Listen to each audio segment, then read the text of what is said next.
அனைவருக்கும் வணக்கம். இப்பொழுது சூரிய மண்டலம், விஷ்ணு அம்சம் என்ற தலைப்பில் உலோக வர்க்கம் பார்த்துட்டோம். அடுத்து தாவர வர்க்கம் பார்க்க போகிறோம். இந்த விஷ்ணு அலையின் வேலையாலேயே மலைகள், அருவிகள், கற்கள், மண்கள், பாறைகள், பூமிகள் சூரிய சந்திரர்களாகவும் உருகி கொண்டே நிலைத்திருப்பனவாய் ஆகும். அதனாலேயே விஷ்ணுவானவர் காத்தருள் கடவுள் என்றும் ஸ்ரீகர்த்தாவென்றும் அழைக்கப்படுவது. மேற்சொன்ன முறைகளில் ஒரு மனுவந்தர காலம் பயின்று வந்த உலோக வர்க்கம் அடுத்து மனுவந்தரத்தின் தாவர வர்க்கமாக பரிணமித்து அடுத்தபடியாக வரும். அப்போது 5வது விஷ்ணு அலை புதிய ஆரம்ப தாது வர்க்கமாகவும் மற்றவை அடுத்த படிநிலைகளிலும் வளர்ந்து நிற்கும்.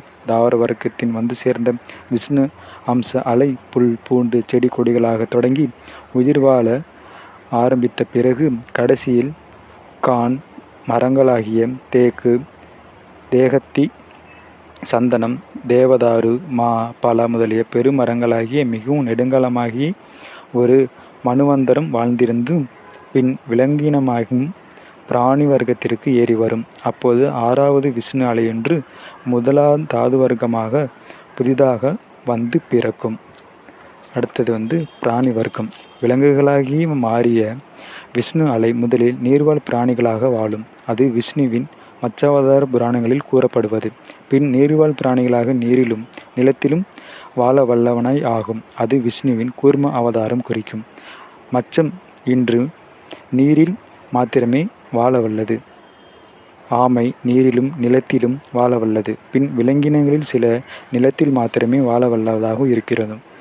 நடக்கவும் ஓடவும் பறக்கவும் வல்ல பிராணிகளாகவும் கணக்கற்ற இனங்களாகவும் பரிணமிக்கும். அப்போது விஷ்ணு அலை அதாவது வராக அவதாரத்திலும் தென்படுவார். அந்த அலையின் முடிவான உச்சநிலை அறிவின் அன்பிலும் ஆற்றலிலும் மனிதனை நெருங்கி நிற்பதாக யானை, குதிரை, நாய், பூனை, குரங்கு, ஒட்டகை போன்ற விலங்கினங்களாகவும் நன்மை தீமை பகுத்தறிவின்றி மற்றும் பல குணாதிசயங்களில் அவை மிக அற்புதமான மனிதனை ஒத்து நிற்பது இன்று நன்கு அறிந்ததாகவே உள்ளது.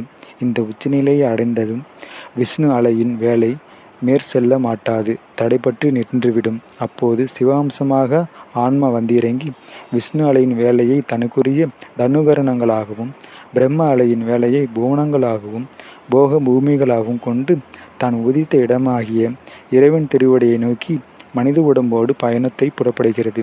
இந்த தொடக்க நிலை நீக்கி முன்னென்ன தன்னோடு நிலாவகை குரம்பெயிர் புகப்பெய்து என்றும் ஆன்மாவின் முடிவு நிலையை நிரந்தரமாய் நின்று ஆதி ஆண்டு தன் அடியற்கு கூட்டிய அதிசயம் கண்டோமே என்று மாணிக்கவாசக பெருமான் திருவாசகத்தில் கூறியுள்ளார்.